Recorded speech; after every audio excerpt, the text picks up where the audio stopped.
The Canon EOS 450D, also known as the Rebel XC, is a DSLR that brought significant upgrades over its predecessors. Build design: the 450D features a polycarbonate body with a stainless steel chassis. It's lightweight, weighing just about 475 grams without the lens.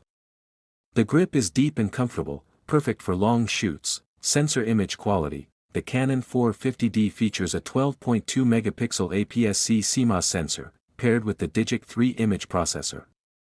Image quality is sharp, colors are naturally warm, and dynamic range, while limited by today's standards, is still decent. The camera shoots 14-bit RAW. ISO ranges from 100 to 1600, expandable, but low-light performance isn't its strong suit.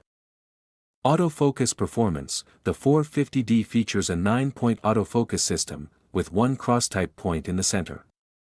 For still photography, especially portraits and landscapes, it performs quite reliably. Battery life: battery life is surprisingly solid, up to 500 shots per charge, depending on usage.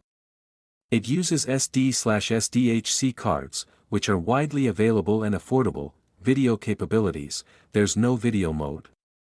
Yes, the 450D is purely for photography. If you're looking to shoot videos, you'll have to step up to the Canon 500D or later models. Overall, the Canon EOS 450D isn't a powerhouse by today's standards, but it laid the groundwork for many DSLRs to come. Thank you so much.